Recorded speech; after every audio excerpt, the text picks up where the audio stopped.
Good morning students, 9th वाले बच्चे, सिद्धि हिंदी विद्यालय के इस ऑनलाइन क्लासेस में आपका हार्दिक स्वागत है। अब बच्चों यहाँ पे हमारे इस साल के जो लेसन है उसमें 2 बैलों की कथा ये हो चुका है। लहासा की और ये पाठ भी हमारा हो गया। उपभोक्तावाद की संस्कृति ये भी हो गया। सांवले सपनों की याद ये भी पाठ हमारा हो गया। 5वां लेसन जो है वो इस साल हमारे सिलेबस में नहीं है तो उसको निकाल देना है। 6ठा लेसन प्रेमचंद के फटे जूते ये भी हमारा तकरीबन कल के वीडियो में हमने देखा, वो भी हमारा प्रश्न अभ्यास के साथ ख़त्म हो चुका है। 7वां लेसन जो है महादेवी वर्मा का है, मेरे बचपन के दिन ये बाकी है, ठीक है। और 8वां लेसन हजारी प्रसाद त्रिवेदी का है, एक कुत्ता और मैना, ये इस साल करीबन हमारे सिलेबस में नहीं है, मतलब एक पाठ बाकी है हमारा। काव्य में देख लेते हैं, कबीर के साखिया एवं शब्द हो गए हैं। ललित का वाक यहाँ पे नहीं है इस साल। रसखान के सवैया हो चुके हैं। माखनलाल चतुर्वेदी के कैदी और कोकिला ये भी हो गया है। सुमित्रा नंदन पंत का ग्रामश्री ये भी हो गया है काव्य। केदारनाथ अग्रवाल चंद्र गहना से लौटती बेर ये काव्य हमारा इस साल नहीं है। उसके बाद सर्वेश्वर दयाल सक्सेना का मेघ आए ये काव्य भी हो गया है। और चंद्रकांत देवताले का यमराज की दिशा ये काव्य भी हो गया। अब ये हमारे काव्य में जो है बच्चों एक ही काव्य बचा है, बच्चे काम पर जा रहे हैं।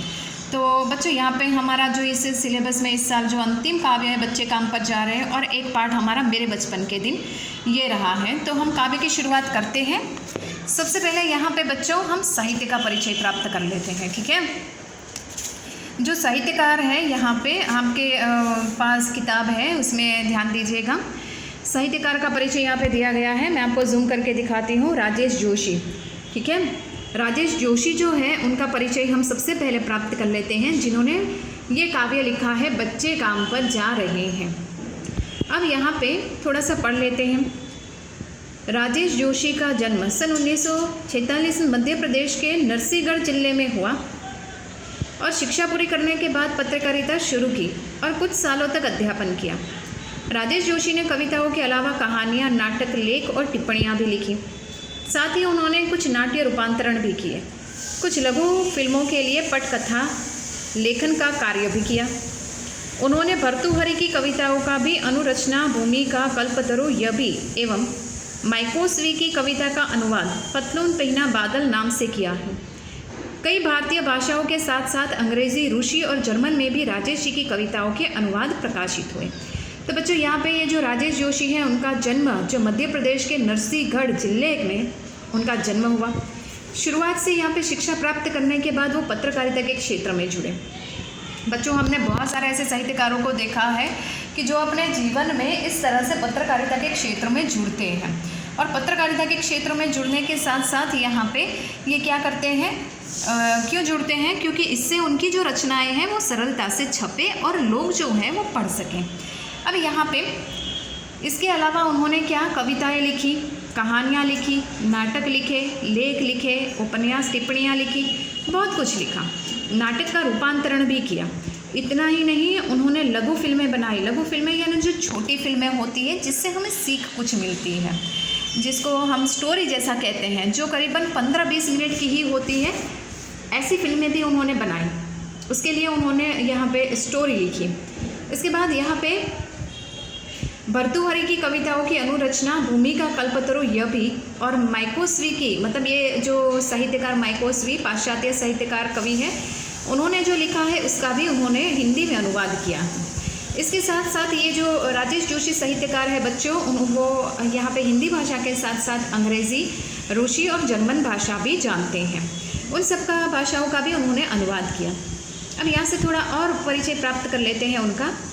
राजेश जोशी के प्रमुख काव्य संग्रह में एक दिन बोलेंगे पेड़, मिट्टी का चेहरा, नेपथ्य में हंसी और 2 पंक्ति के बीच, नेपथ्य यानी पर्दा।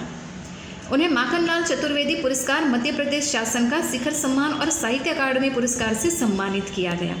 तो यहाँ पे राजेश जोशी हैं, उनके जो काव्य संग्रह हैं, उन्होंने जो लिखे हुए हैं काव्य संग्रह यानी उनके लिखे हुए एक एक काव्य की एक मोटी सी किताब होती है और उसका शीर्षक दिया जाता है। तो यहाँ पे ये उनके काव्य संग्रह के किताबों के नाम दिए गए हैं। और इतना ही नहीं, राजेश जोशी को यहाँ पे बड़े से बड़े पुरस्कारों से, जैसे कि शिखर सम्मान है, मध्य प्रदेश का शासन सम्मान है, यहाँ पे साहित्य अकादमी पुरस्कार है, ऐसे बड़े बड़े सम्मानों से उनको सम्मानित किया गया है। राजेश जोशी की कविताएं गहरे सामाजिक अभिप्राय वाली होती हैं। वे जीवन के संकट में भी गहरी आस्था को उभारती हैं। उनकी कविताओं में स्थानीय बोली बानी मिजाज और सभी कुछ व्याप्त है।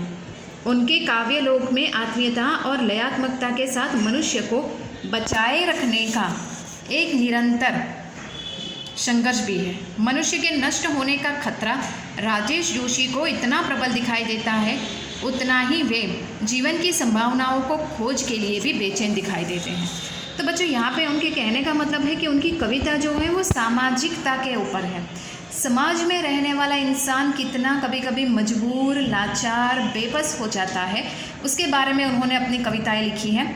इतना ही नहीं, यहाँ पे जो जिस प्रकार से वो काव्य लिखते थे, उनके काव्य की भाषा भी कितनी सहज सरल, और उनका जो स्वभाव है, उनका जो मिजाज यानी उनका जो स्वभाव, जिस स्वभाव से जिस पूरा माहौल को अनुरूप बनाकर वो जो काव्य लिखते थे, वो काव्य लोगों के मन को छू लेता था, क्योंकि उसमें आत्मीयता का व्यवहार होता है, उसमें भाषा का व्यवहार होता है, उसमें मनुष्यता की, इंसानियत का यहाँ पे किस प्रकार से व्यवहार होता है, उसके बारे में, मनुष्य अपने जीवन के साथ कैसे संघर्ष करता है, लड़ता है, उसके बारे में। अब बच्चों, यहाँ पर हम इतना ही देखते हैं। कल के नेक्स्ट वीडियो में हम क्या करेंगे, यहाँ पे पहले जो काव्य का भावार्थ है ये पढ़ेंगे। मैं आपको काव्य का पूरा भावार्थ बताऊँगी, फिर काव्य की हम शुरुआत करेंगे। तब तक के लिए बच्चों यहाँ पे रुकते हैं। Thank you.